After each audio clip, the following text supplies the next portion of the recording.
insulaires, notamment les Comores. On doit être optimiste par rapport aux conclusions, aux déclarations de la réunion des conférences de cette semaine. Non, tout à fait. Je pense que, encore une fois, les petits États insulaires sont des grandes économies océaniques.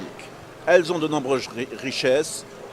Récemment, il y a eu des traités, le traité sur la haute mer, qui apporte un potentiel nouveau, qui permet, au-delà des zones maritimes spéciales, des zones économiques spéciales, qui permet justement d'envisager un développement beaucoup plus ambitieux, avec donc des investissements nouveaux. Pour le cas des Comores, les Comores se trouvent dans un endroit stratégique, le canal du Mozambique, qui est une zone qui est en plein développement. Mais au niveau de la CEA, au niveau de la Commission économique des Nations Unies pour l'Afrique, et avec l'Union internationale de la conservation de la nature, la UCN, nous mettons en place une initiative qui s'appelle la Grande Muraille Bleue, dont les Comores est appelé à être un champion. Cette Grande Muraille Bleue, qui couvre l'ensemble de la partie est du continent africain, va permettre justement, comme je disais, d'allier, de réconcilier l'activité économique avec la protection de la nature et des océans, la régénération de nos océans et également l'action climatique à grande échelle. En mettant ensemble tous ces pays-là avec des champions qui, bien sûr, chacun va pousser par rapport à ses priorités et va investir dans des activités qui seront soutenues par cette Grande Muraille Bleue. Ça va permettre justement de changer la perception de ces petites économies qui deviendraient des acteurs majeurs sur le continent parce que ça deviennent des économies océaniques importantes. On sait que tout ça c'est un peu de rêve pieux, c'est-à-dire, mais les mécanismes de financement de ces actions, est-ce que vous, je parle des Nations Unies, est-ce que vous êtes prêt à accompagner ces grandes idées comme le Muraille Bleu ou... Vous touchez un point très important. C'est vraiment un point très important. Aujourd'hui, sur les questions climatiques, les pays en général, les pays en développement, et particulièrement les pays africains, ont du mal à mobiliser la finance climatique. Deux choses. Au cours de cette conférence, demain, donc mardi, nous avons toute une journée avec le Fonds vert pour le climat.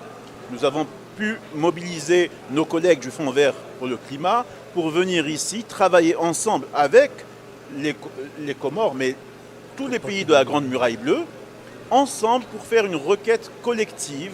Pourquoi ? Parce qu'il est apparu que, alors que les financements existent, ils sont disponibles. Les financements climatiques sont très importants et ils sont disponibles. Ils existent, les pays ont du mal à les mobiliser parce que le processus est trop complexe.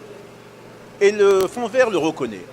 Donc, ce que nous avons convenu avec les pays et le Fonds vert pour le climat, ramenons tout ce monde ensemble à Moroni, asseyons-nous toute une journée, travaillons ensemble, définissons sur la base des priorités des pays, les pays définissent leurs priorités, et avec le système des Nations Unies, le Fonds vert pour le climat, faisons une requête ensemble qui aura toutes les chances de réussir et de recevoir les financements nécessaires pour justement soutenir les priorités qui vont être définies par les pays eux-mêmes. Donc oui, il y a vraiment un moyen de financer cela. Il s'agit de trouver l'articulation, la bonne articulation pour pouvoir mobiliser cette finance climatique. Vous pensez que le leadership du président de l'Union de Comores, qui est actuellement président de l'Union africaine, peut jouer à quelque chose? Il est fondamental. Son leadership est fondamental. C'est vraiment une décision stratégique qu'il a prise de mettre l'économie bleue au centre des préoccupations de l'Union africaine. Parce que jusqu'à présent, c'était un secteur, si on veut appeler ça comme ça, mais c'est un secteur stratégique qui était délaissé. Bien sûr, l'Union africaine a fait aussi son, comme on dit en anglais, son homework, son travail en développant une stratégie économie bleue. On a aujourd'hui une stratégie de l'Union sur l'économie bleue, mais il fallait un leadership politique fort. C'est ce que le président en exercice de l'Union africaine a fait en mettant ça au centre des préoccupations de l'Union africaine, en convainquant les autres chefs d'État, donc ses homologues chefs d'État de l'Union africaine, de considérer l'économie bleue comme vraiment un pilier du développement du continent, de la transformation du continent. Donc oui, c'est une décision fondamentale et stratégique très importante. Et c'est pour ça qu'aujourd'hui nous sommes là, ici, avec beaucoup d'espoir de vraiment changer et transformer l'approche, la perception. Et c'est pour ça, tout à l'heure, hein, je parlais de passer de petites économies insulaires à grands États océaniques. C'est justement cette transformation que nous sommes en train de faire ici, sous le leadership du président de la République. Merci beaucoup merci d'avoir accepté notre invitation. On est en direct. Merci beaucoup. Namdrange et Anthony Ho, Gardo Paramdouasaya, Gardo Dougasenani. Assalamu alaikum. Merci. En tout cas, Désolé, je ne regardais pas la caméra. To build a nature positive world. But in fact, us as a UCN and I don't know our partners of the Great Blue Wall, including the African Union and UNECA, we strongly believe, in fact we know, that it's not possible to build a nature positive world without building a climate and people positive world. So here again, it goes back to the three interconnected crises. One cannot go without the other. And when it comes to the ocean, sure, the scientist, and I'm not a scientist, but I include myself in sort of that spirit, is that we've sort of virtually divided the ocean in several oceans. But truth is there is just one ocean. So that means, and why do I say that? First, for two reasons. You will see that the Indian Ocean, first of all, is the most interconnected ocean in the entire world. It's right at the center of everything. So it is absolutely critical for the Indian Ocean to really pull together in a collaborative and cooperative manner, and really also to start engaging much more actively with the rest of the world, because eventually what happens in the Indian Ocean affects the other oceans and vice versa. Now, how much time do we have left? 8 years. And we know that in the next 8 years, meaning by 2030, we need to be on the right tracks. And that means that as it is, as I just sort of explained before, we are not on the right tracks. In fact, we are still going on the wrong tracks. We're not even transitioning yet. It means that we need to completely shift the paradigm. We need to accelerate and upscale all the great work that is already ongoing. And we need to find a way to really accelerate that dramatically.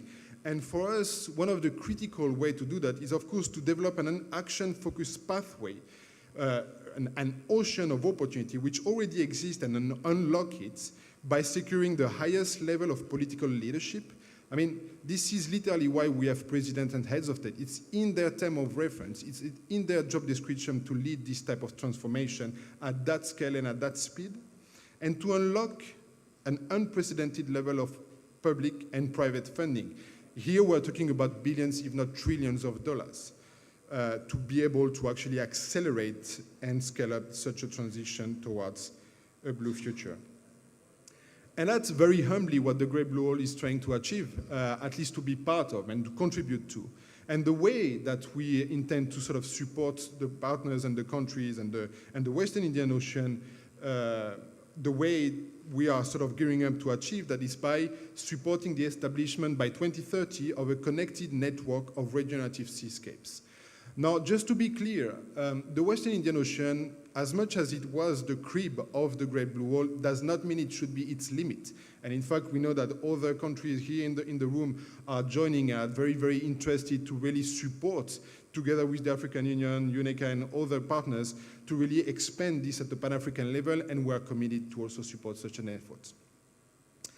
Now, how do we actually intend to support the establishment of such a network? There is three key pillars that need to happen for us to be able to establish and really establish that network. The first one is very much aligned to the international biodiversity conservation agenda, in particular to the 30 by 30 target.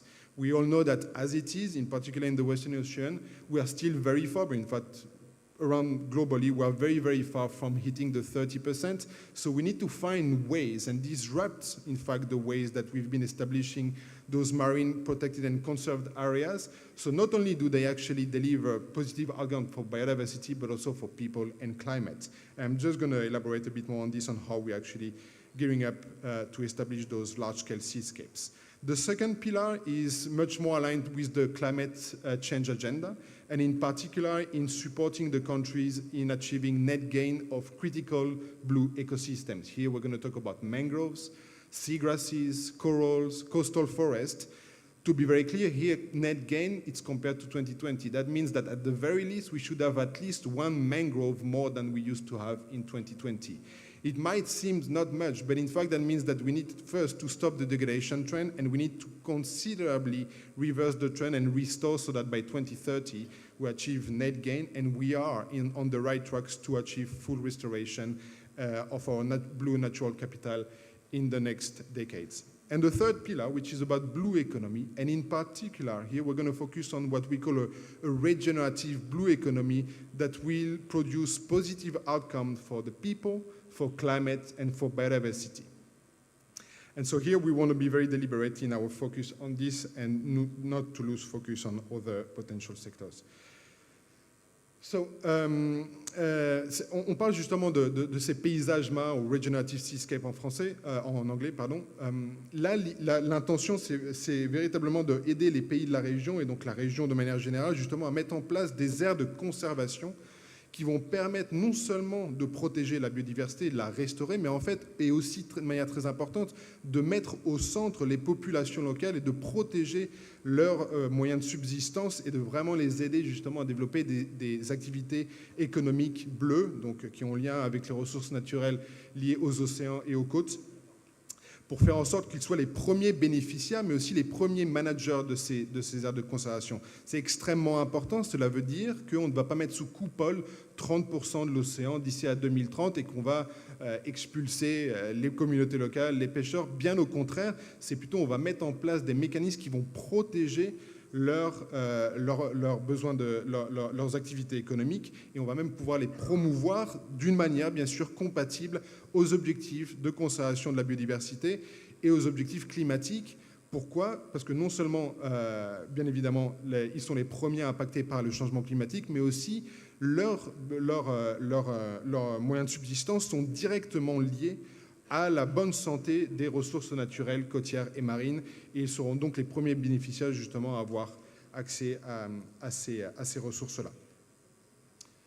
Et donc en termes numériques, ça veut dire qu'en tout cas au niveau de l'océan Indien occidental, on va appuyer à la conservation et à l'utilisation durable de au moins 2 millions de kilomètres carrés d'ici à 2030, et ça uniquement, c'est simplement pour illustrer qu'est-ce que ça représente au niveau de l'océan Indien occidental. Si on commence à l'étendre justement au niveau panafricain, il est bien évident que ce chiffre va augmenter de manière considérable. Concernant le deuxième pilier, qui est donc atteindre un gain net d'écosystèmes critiques bleus, cela veut dire qu'il va falloir justement mettre en place des mécanismes de restauration et d'accélération de ces mécanismes-là, pour faire en sorte qu'à la fois en termes d'écosystèmes des herbiers marins, des coraux, des mangroves et forêts côtières, qu'on puisse justement accélérer et aussi débloquer l'accès par exemple au carbone bleu, y compris aux crédits qui peuvent permettre de générer des ressources financières extrêmement importantes pour la région, pour les pays et pour les populations locales qui sont les premières concernées. En termes d'objectifs, cela veut dire que, encore une fois, au niveau de l'océan Indien occidental, cela représenterait un effort de conservation et de restauration d'au moins 2 millions d'hectares d'écosystèmes critiques d'ici à 2030, et ce qui permettrait de séquestrer approximativement 100 millions de tonnes de carbone dans les prochaines décennies. Aujourd'hui, la tonne de carbone africaine, et on en parlera que justement il y a aussi un sujet là-dessus, elle se vend entre 5, 10, 15 $. Donc vous pouvez déjà faire un petit calcul rapidement, 100 millions de tonnes, combien ça représente. Sauf que si en plus on arrive à faire en sorte de renégocier ces prix et les faire en sorte qu'ils représentent ou qu'ils soient mis sur les marchés à un prix juste et équitable, et beaucoup plus en ligne par rapport à la tonne de carbone qui est par exemple vendue et ou achetée en Europe, qui est plus à hauteur de 100 $, 150 $, vous pouvez imaginer à quel point ça peut devenir une source de revenus importante pour la région. Et concernant l'économie bleue, là, il s'agit d'appuyer et de vraiment protéger et de promouvoir les moyens les activités économiques de 70 millions de personnes dans l'océan Indien occidental, et d'au moins de permettre à la création de 2 millions de blue jobs d'ici à 2030 via justement des mécanismes que l'on va mettre en place, à la fois des incubateurs, des accélérateurs et d'autres programmes qui vont permettre justement de faire accélérer l'entrepreneuriat bleu, et un entrepreneuriat, encore une fois, qui doit être compatible avec les objectifs de conservation et du climat. La manière dont on a justement, I'm going to switch to English now. So the way that we are actually going to operationalize the implementation of the Great Blue Wall, we've basically sort of very simplistically structured this under like 3 key pillars, and the 4th pillar, but I'll just iterate on Blue Partnerships. The Blue Planet pillar is basically the one that's going to drive the establishment of those large-scale seascapes, which means that we're going to work on marine protected areas, we're going to work on establishing more LMMAs, so locally managed marine areas, and co-managements of 30% of the ocean by 2030. The second pillar, which is Blue Nature, you will have understood that this is directly related to the conservation and restoration efforts of critical blue ecosystem. And the Blue People is about regenerative blue economic development. And Blue Partnership, if you wonder what it is, it's basically today is a very, very good illustration of what partnerships can bring to the initiative and the necessity of unlocking and accelerating those partnerships, which also include bringing in, and I know today, unfortunately, we could not really bring in additional partners because of logistical issues, but also sort of non-traditional partners coming from the tech, coming from the finance, private sector, as well as, of course, sort of gearing up to establish the northern Kenya seascape, and we've been working with them in establishing the transboundary seascape between Kenya and Tanzania. In Mozambique, we're also supporting the establishment of the northern Mozambique seascape, and in fact, we're just about to start also supporting the establishment of the Inyambane seascape, which is in the central of sort of southern part of the country. We've been also called by South Africa and Mozambique to support the establishment or the strengthening of the Mozambique-South Africa transboundary seascape. In Madagascar, we also intend to start working very much and very closely with the government in establishing a northern Madagascar seascape. In Grand Comore, I was just a few weeks ago here with some technical partners from government agencies, and we want also to support such an effort, looking at Grand Comore and Moheli seascape in particular eventually. In Seychelles, we've been working very closely with the government on the Mahé seascape, and in particular in establishing the very first co-management mechanism of the country, which is very exciting as well. And of course, you all know that very recently the world has agreed on the High Seas Biodiversity Treaty, and that enables now the world to start conserving and protecting biodiversity in international seas. And in particular here in the region, we feel that there is one area, which is this joint managed area between Seychelles and Mauritius, including the Serra de Malia seascape, that could also be something that we could support if there was a strong interest from the countries. Under the Blue Nature program here, of course, you will have understood it's about ecosystem. We've mapped all the critical blue ecosystem. Well, actually not all, but at least the mangroves and corals. We're just now studying a similar effort for seagrasses. We've established and supported for the last decade the first blue carbon credit mechanism in Kenya with the Mikoko Pamoja and Blue Vanga forest, and we're trying to now also to start including seagrasses as part of this blue carbon credit mechanism. We are establishing now restoration hubs and other sort of mechanisms, such as the Blue Carbon Accelerator Fund that we've run globally, and now we're establishing, for instance, a regional chapter to do that. And under the Blue People program, we've worked very extensively on blue entrepreneurship through the establishment of Seascape Blue Economy Incubator. We've launched last year an ocean venture building studio that aims at creating new startups and new ocean ventures that will respond to the opportunities and gaps that have been identified by partners and governments. And of course, we're also sort of currently building a very strong coalition of the private sector that we are hoping, together with our colleagues from UNECA and others, to also announce quite soon in the next few months in another international forum. Last but not least, on blue partnerships, we've launched recently, for instance, again, those are just illustration, right? It's not an exhaustive example of action at all, but we've launched, for instance, quite recently a Great Blue Wall Challenge with the World Economic Forum, and we've supported the Ocean Innovation Africa Summit earlier this year in South Africa, as well as other sort of critical activities that help accelerate that pillar, including, of course, today's, where we are extremely happy and honored to be part of this meeting. Those are some of the key government partners, and it's a growing partnership, as you will have understand, because of course this is not an exclusive initiative, it's an inclusive initiative, and those are some of the key sort of government-related partners that have expressed support, with whom we are working very closely, and of course the more things are accelerating and developing, and the more we'll work very closely with all those partners. And of course, also from civil society and the private sector.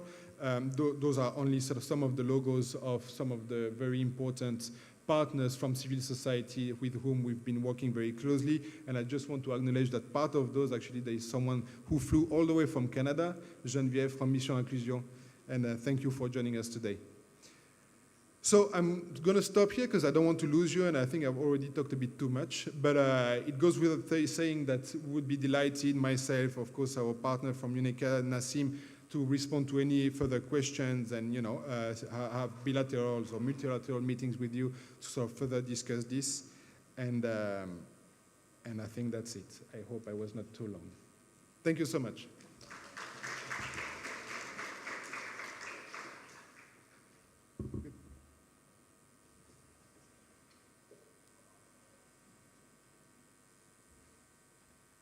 Nous vous remercions beaucoup, Monsieur Thomas Bernard. Maintenant, on passe la parole à moins qu'il y ait une question par ici. Une question? Une intervention, peut-être? Ok. On poursuit avec la délégation de l'OIT sur les contributions à un avenir du travail durable.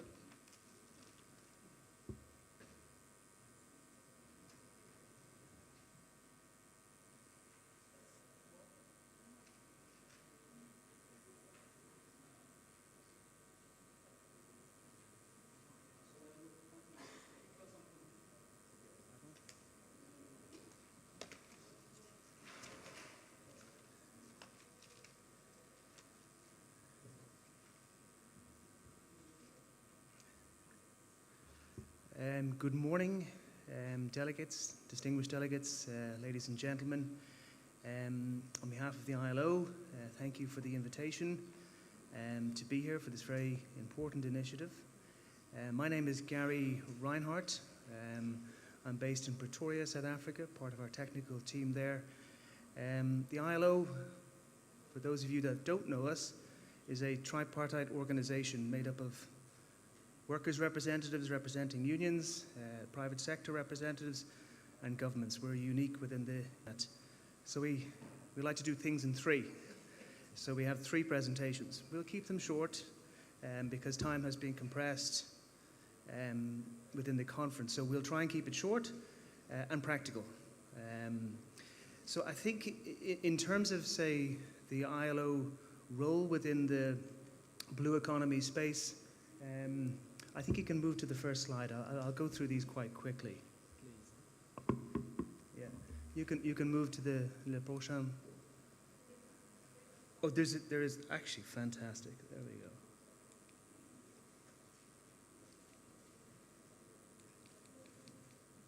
There we go. Great. As I said, I'll go through the slides quite quickly because we have three components of the presentation.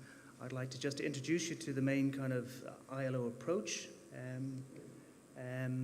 My colleague from our International Training Center in Turin will give some technical proposals around the training space in particular. And then finally, Mohammed Abdul Hamid, our project manager here in Comoros, will give a technical presentation on some of the work that we've been doing over the last 2 years.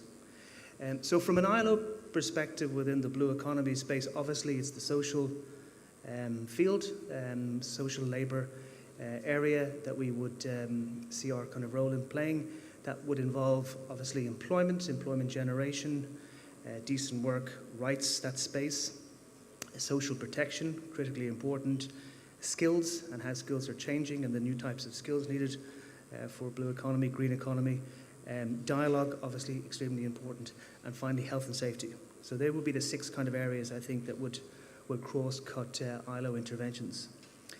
To be practical, in terms of the outcome of the conference, a declaration is foreseen, and the work today, I think tomorrow, is the technical work that will fill into the declaration, the political declaration by actors on Wednesday. So I think a very important aspect to that declaration is the narrative around fairness, equity and social justice. And in particular, looking at the very high concentration of different economic interests around the blue economy. A very small number of countries are highly represented in terms of fishing capacity. A very small number of companies are represented in terms of their presence within the key sectors of the blue economy. So again, I think in terms of the equity space and the equity message, I think that's very, very important in terms of the declaration. So that's the first thing. The second thing from an ILO perspective is obviously the employment generation component. Particularly tourism is a sector that we would target heavily. Let me just move on here. We would target heavily in terms of its ability to generate high levels of employment, not just high levels of employment, but entry-level employment, lower skilled employment in particular, and employment that's geographically dispersed around the country. So the employment component in tourism is particularly important. Third message would be around awareness of the commercial opportunities in the blue economy. Now, so different figures are bandied around in terms of the value of the blue economy potentially. There's different estimates by the World Bank, by the ILO itself, OECD and others. And in terms of the employment generation numbers, all are very high. The potential is very, very big, but again, we have to see that in realization capacity.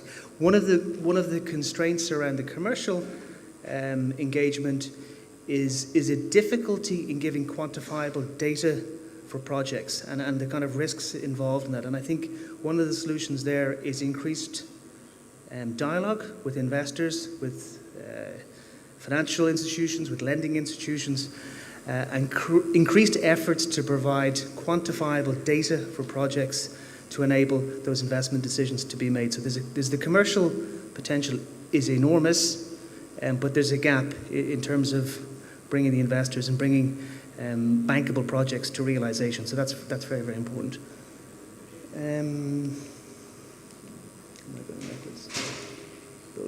Yeah, just the last point before I hand over to colleagues, our second last point, is the resilience piece. And again, Abdul Hamid will show this a little bit in his presentation, the importance of building resilience into projects, building resilience within particularly small companies. We have developed a training module around resilience for smaller enterprises in the last 2 years, and we've been rolling it out within the region. We've done it here in Comoros. We started the pilot for that in South Africa and also in Trinidad and Tobago. Critically important, and obviously the context for that was COVID-19, and moving companies away from looking at a risk, a risk around a weather event or a political event or a conflict event into a kind of a multi-hazard view of risk, and then focusing that down in terms of what are the 2-3 key probable possible risks for an enterprise. Now that can be a really complicated, complex issue, and we'd a company, one of the big pharmaceutical companies, part of this case studies, very complicated systems around contingency and continuity towards something very, very simple. So to give you an example of the other side of the coin, we had a case study from Fiji, a small farmer. She had 24 beehives, which were her means of production, and she made honey-based products, honey, cream, and so forth. Her 24 beehives, and this is in a half-an-hour workshop, her 24 beehives were at the bottom of a hill area susceptible to weather systems. So by moving half of her means of production her 12 beehives to a different part of the farm, she'd halved her risk. She also had a perishable raw material in honey, so again, moving honey to maybe her brother's place in town halved the risk. It took 30 minutes. So from very complex things to very simple things in terms of halving risk and building resilience within small enterprises. Okay, I think I'll leave it at that. I'm going to hand over to my colleague Andreas Klemmer from our International Training Centre in Turin. Andreas.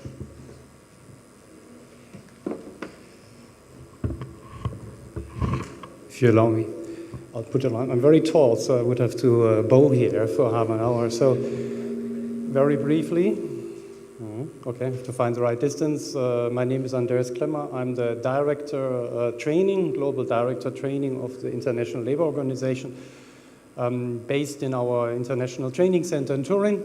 We have a staff complement of about 180 people. We reach about 200,000 beneficiaries every year with our capacity development services. And I'm here to make that connection between the social dimension of sustainable blue economy development and capacity development. Let me just reiterate one point that Gary raised earlier. So the ILO is here in this event because we focus on the people pillar, if I can take the example or the reference from the previous presenter. So we would emphasize on the social dimension of sustainable blue economy development in complement or in collaboration with other UN agencies that might emphasize more on the environmental dimension of sustainable blue economy development. And more in particular, we promote the concept of decent work or social justice in the blue economy. And whether you're talking about the Blue Wall Initiative or the ILO Regional Blue Economy Program, or whether you talk about any of these development programs, usually capacity development plays a very important role. Capacity development is considered key. But the question begs, what does it mean in practice? And let me color this picture a bit further. If we take the next slide, since I'm not, am I in control? If I'm in control. Great. People usually associate capacity development with training. Let's do a training program. And there's nothing wrong about it. That's true. Training is one capacity development means. But there is much more to it. What we are proposing as ILO is to basically line out your capacity development interventions across 3 levels. An individual capacity development level, an institutional capacity development, and an ecosystem or system level capacity development. And I'll just elaborate a little bit on this, what this means. At the individual level, it's usually about skills transfer. You know, I learn how to drive a car, for instance. The skill is portable. That means it is embedded in the individual and it moves with the individual. Which is also one reason why generations of capacity development programs have this problem. If you run a training of trainers, the trainer moves on, the organization stays behind without any capacity. It's portable, a very important observation. Institutional capacity development is something different. It's linked to training, but there is no training involved. For the ILO, for instance, institutional capacity is about new product development. So we would work with our local partner organizations to set up systems and approaches to offer, for instance, services in virtual reality. I just brought this headset here. Unfortunately, our Wi-Fi doesn't work very well right now. Otherwise, I would have taken you to our virtual training center after this presentation. So institutional capacity development does not equal training. Institutional capacity development is about processes, approaches, systems, tools, products that enable local organizations to perform better. And then we have ecosystem or system level capacity development. And as my previous speaker already said, ecosystem capacity development is about improving the holding capacity of the system. In this case, it could be the blue economy reference system. For instance, through knowledge management, through networking. This would be a classic ecosystem intervention. You know, there is no training here. I'm not training you, you're not training me. We are exchanging information. We connect, we improve communications and system flow.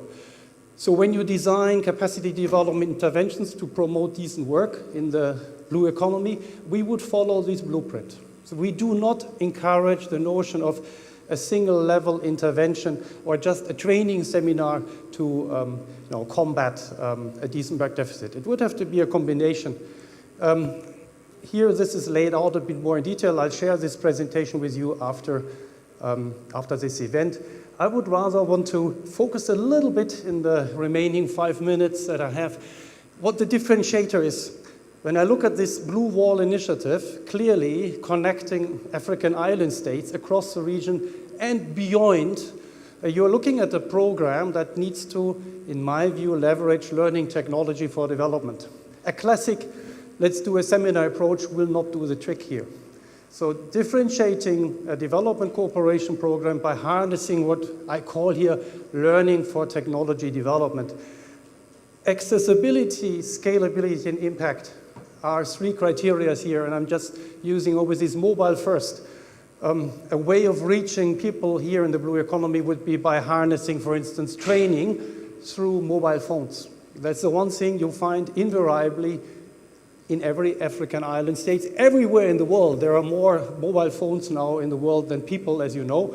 So this is a means of reaching out to people in a very accessible way. It's probably the way how young people learn. I always use this example. The other day I bought a hedge trimmer, and with my son, 16 years old, I was reading the manual, 50 pages. He was watching a YouTube video, and after 2 minutes, he got that machine running when I was still going through the first 3 pages. So the new generation learns differently, as one example, but also virtual and augmented reality as another example here. Impact in port work as one example. If you are considering port worker development programs, virtual reality is a way to go if you want to simulate, for instance, unsafe environments, if you want to simulate how you respond to an industry accident. You don't have to blow up the silo first. You can do this in virtual reality as another example. Social media and artificial intelligence as one example. We just launched our first chatbot that we call AnswerMate. You could consider in a Blue Wall initiative a chatbot that can answer you any question you always wanted to ask about the blue economy within 1 minute. Just to give you one example, what the potential is in this case. Look, I will don't want to steal the space of the third party in this presentation round. I just want to conclude by saying what triggers an intervention from ITC or ILO in practice. I repeat, remember we are in it for the promotion of social justice and decent work, for sustainable blue economy development. So for us, a trigger for intervention would be employment-rich growth opportunities. As Gary was just saying, promotion of coastal tourism, for instance, is an employment-intensive subsector. In the European Union, for instance, more than 60% of all jobs are in coastal tourism. So employment intensity is one trigger. Another one is a decent work deficit, like in the fishery sector or in maritime transport. You have serious labor rights non-compliance. So here, a decent work deficit is a trigger for an intervention from our side. Social dialogue structures. I always take this example. The ports in African island states are one sector of the economy with a comparatively strong level of industrial dialogue and social dialogue. This is an area where the ILO would then intervene again through our social partners. So social dialogue structures for us can be a trigger for an intervention. And finally, gender equality, diversity, inclusion. Picking up on the point made earlier this morning, we are a rights-based and mission-driven organization. So we have, for instance, a port worker development program that focuses on promoting inclusion of women in port work by breaking stereotypes of what work in ports means in the 21st century in a digitally transformed organization. So these are triggers that we use. In order to intervene then, there are two scenarios. One would be to plug an existing ILO tool into the Blue Wall initiative, into any program that might be run by a government, might be run by the UN partner agencies. For instance, by bringing on board training on inspectors of labor conditions on board of fishing vessels. That's a training course that will start in 2 weeks' time. It's online. just to give you one example, so it doesn't need huge amounts of money, it doesn't require a massive investment. So if there is an issue that here's a program in the room that is focusing on labor rights in the fishing industries, there are services available for this. There is a symposium, for instance, that's on the right-hand side, the Maritime Labor Symposium, that is for legal practitioners and judges to compare case law on the application of the Maritime Labor Convention. So again, this is probably not for a rural community in an outlying island, but this would be for government counterparts, for ministries of labor, for any entity that is supposed with the application of a labor standard that has been ratified earlier. So that would be a classic case for a system-level intervention, by the way, bringing people together to compare knowledge and also reference global good practice. And not to forget, in the middle, that's an assignment we just completed in Trinidad and Tobago.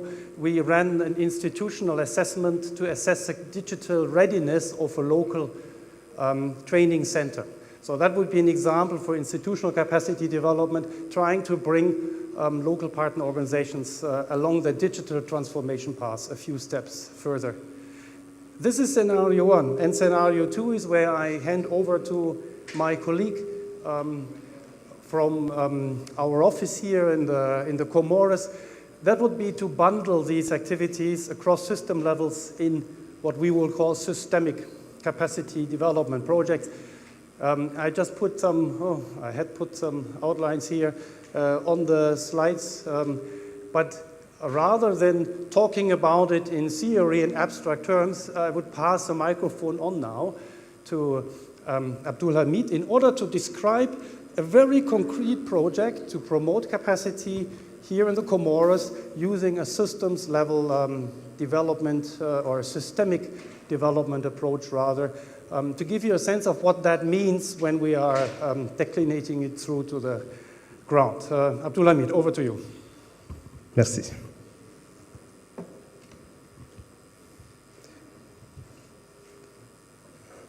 Give me this. Mesdames et messieurs, bonjour. Mon nom est Mohamed Abdelhamid et je vais vous présenter un cas concret d'un projet de coopération technique mis en œuvre par l'Organisation internationale du travail, ici aux Comores. J'ai besoin de diapos, Régie. Donc, c'est un projet qui contribue à lutter contre le changement climatique, à promouvoir renforcer la résilience et promouvoir une transition juste vers un monde du travail plus vert et la création des opportunités décentes dans le secteur de la pêche en particulier. Ce projet a 4 résultats spécifiques à atteindre et cible l'objectif de développement durable numéro 8 avec une signification très importante sur les aspects genre. Alors, l'approche utilisée pour ce projet, c'est l'approche de l'OIT, une approche systémique qui consiste à mener des interventions au niveau macro, au niveau méso et au niveau micro, avec ces 4 objectifs spécifiques. Le premier objectif du niveau macro, il s'agit ici de doter le gouvernement comorien avec les institutions représentant les travailleurs et les employeurs d'un plan d'action sur la promotion du travail décent. Et le deuxième et troisième résultat, il s'agit ici de renforcer ces institutions de travailleurs et des employeurs sur les aspects de l'économie bleue et leur permettre d'élaborer par eux-mêmes des notes d'orientation politique pour pouvoir orienter leurs membres et proposer des mesures au niveau du gouvernement. Et le dernier résultat ici, il s'agit de la création des opportunités d'emploi dans le secteur de l'économie bleue par les jeunes et les femmes, par l'innovation et l'amélioration de la productivité. Alors, je vais directement, vu le temps limité de la présentation, passer directement aux réalisations concrètes de ce projet-là. Et donc, le résultat numéro 1 pour l'élaboration du plan d'action, voici donc le processus qui a été utilisé pour pouvoir accompagné le gouvernement et les institutions pour élaborer ce plan d'action. D'abord, on a commencé par des recherches, en menant deux recherches. La première, il s'agit de l'analyse situationnelle rapide des liens entre le climat, la protection de l'environnement et l'emploi décent, pour essayer de voir quelles sont les opportunités, quels sont les défis qui sont là, qui peuvent être transformés en opportunités d'emploi. Et cette analyse-là a permis aussi de dégager quels sont les secteurs prioritaires de l'économie bleue sur la promotion du travail décent. Et on en a trouvé que le premier secteur, c'est la pêche, le deuxième, c'est le tourisme côtier, et le troisième, c'est le traitement et la valorisation des déchets ici aux Comores. La deuxième recherche, c'est l'évaluation de l'environnement favorable aux entreprises durables pour une transition juste dans l'économie bleue aux Comores. Donc, avec ces deux recherches, constitue la base de la suite de ce processus. C'est donc la base de toutes les consultations qui ont été menées à travers les îles Comores, les différents dialogues qui ont été menés pour essayer d'élaborer ce plan d'action. Et suite à cela, il y a eu la mise en place des mécanismes de dialogue social par un arrêté ministériel du ministère chargé de l'emploi et du travail, qui a mis en place un comité national tripartite de dialogue social avec comme mission de superviser depuis l'élaboration jusqu'à l'adoption formelle de ce plan d'action. Et ce comité, c'est un comité tripartite qui est constitué par le gouvernement avec 3 ministères représentés dans ce comité, à savoir le ministère des Affaires étrangères, le ministère du Travail et de l'Emploi et le ministère en charge de la pêche, du tourisme et de l'environnement. Par la suite, il y a eu plusieurs consultations qui ont été menées, plusieurs dialogues qui ont été menés avec ces recherches-là, jusqu'à arrêter les axes de ce plan d'action. On a aussi mené un dialogue social de haut niveau sur la transition juste pour essayer d'émerger le sentiment d'appropriation nationale sur cette économie bleue. À la suite de ce dialogue social de haut niveau, il y a eu une déclaration très forte des acteurs du monde du travail sur la transition écologique et suivi de la validation technique de ce plan d'action. Et à la fin, on a l'adoption formelle par le gouvernement et les institutions représentant les travailleurs et les employeurs comoriens. Donc ici, je présente un peu les documents de recherche qui ont été élaborés, l'analyse situationnelle rapide, l'évaluation de l'environnement favorable aux entreprises, et puis le plan d'action pour la promotion du travail décent dans l'économie bleue.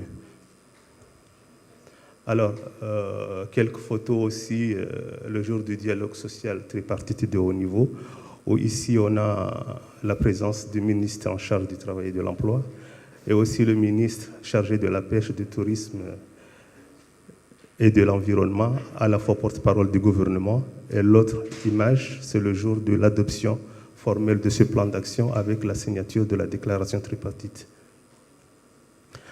Au niveau de du résultat 2 et 3, il s'agit ici de développer les capacités des institutions, à savoir le MODEC qui représente les employeurs ici aux Comores et la CTC qui veut dire Confédération des travailleurs et travailleuses comoriens qui représente aussi les travailleurs. Donc on en a renforcé leurs capacités par l'amélioration de la sensibilisation des connaissances sur la transition juste. Ils ont eu beaucoup d'appui venant des experts de l'OIT et ils ont pu eux-mêmes élaborer ces notes d'orientation qui ont beaucoup de propositions au niveau de leurs membres et aussi de propositions à l'endroit du gouvernement. Et au niveau du résultat 4, au niveau macro, il s'agit ici des actions sur le terrain, de démonstrations qui ont été menées en s'appuyant sur 3 leviers. Le premier levier, c'est le développement des capacités des entreprises. Le deuxième levier, l'amélioration des compétences des jeunes et des femmes par l'entrepreneuriat. Et le troisième levier, c'est le développement des coopératives, spécifiquement pour les femmes dans les métiers de la pêche. Donc ici, on a le renforcement des capacités des entreprises où on a introduit un programme de formation entreprises durables et résilientes. Ce programme-là permet aux entreprises, aux petites et moyennes entreprises, de pouvoir survivre et s'épanouir en temps de crise, que ce soit des crises climatiques ou des crises liées à des catastrophes naturelles ou des crises sanitaires ou des crises sociales. Donc, avec ce programme, on a d'abord formé 15 formateurs certifiés sur ce programme EDR. Et par la suite, ces 15 formateurs ont accompagné 144 PME et coopératives, formelles et informelles, à élaborer des stratégies de résilience en cas de crise. Donc, le résultat final de ce programme, c'est l'élaboration de la stratégie de résilience contenant un plan d'action pour le traitement des risques, plan de réponse aux incidents et un plan de rétablissement. Pour le levier développement de l'entrepreneuriat dans le secteur de l'économie bleue, on a renforcé un programme d'entrepreneuriat GERM de l'OIT qui existe déjà dans le pays en introduisant 2 autres outils, à savoir le GERM ouvert qui cible les entreprises écologiques et aussi le GERM niveau 1 qui cible les femmes ou les hommes non instruits et qui ont des activités au niveau de la pêche, qui développent des activités. Et donc, dans ce programme, on a formé 19 formatrices et formateurs certifiés GERM. Et ces formateurs-là, à l'heure actuelle, ils ont déjà accompagné 45 jeunes et femmes entrepreneurs potentiels évoluant dans les secteurs de l'économie bleue et aussi 55 jeunes et femmes non instruites qui ont déjà des activités en cours pour leur permettre de développer leurs activités de pêche. À la fois, puisqu'il s'agissait de l'amélioration des compétences, on a aussi formé les enseignants, environ, on a formé 6 enseignants des instituts de formation technique et professionnelle. Par exemple, comme l'École nationale de pêche, ils ont donc ce programme entrepreneuriat pour pouvoir accompagner les jeunes ressortissants de l'Institut de formation. Et en dernier lieu, concernant le développement des coopératives dans le secteur pêche, donc ici c'est un cas d'une transition juste et d'intégration du genre que je vais vous présenter ici. Le projet a intervenu sur 3 sites où il existe déjà un programme de cogestion marine qui consiste à faire des fermetures et des ouvertures pour essayer de protéger un peu cet environnement marin, puisque avec ces images, avec ces femmes que vous voyez ici, ce sont des femmes qu'à chaque marée basse, ils vont à la mer pour essayer de capter des poulpes, des petits poissons, en utilisant des techniques jugées destructives de l'environnement. C'est-à-dire ils utilisent des harpons, ils utilisent des filets à petit mailles.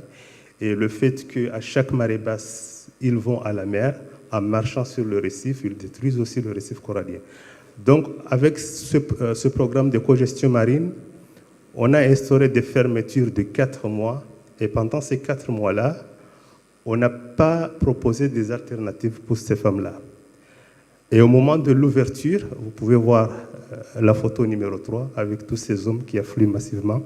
Au moment de l'ouverture, on a beaucoup plus d'hommes des villages avoisinants qui arrivent. Et donc, la capture de poulpes s'est transformée en une compétition d'hommes, ce qui n'avantage pas, encore une fois, pour ces femmes.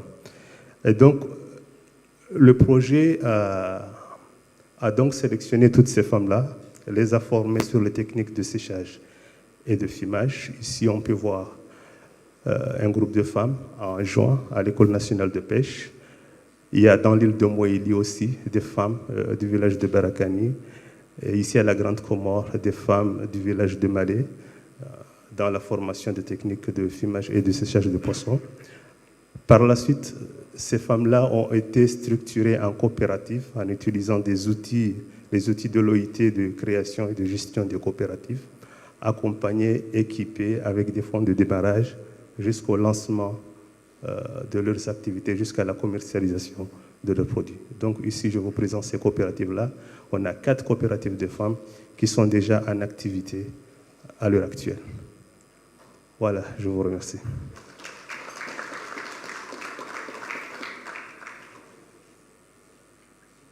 Je ne sais pas s'il y a des questions.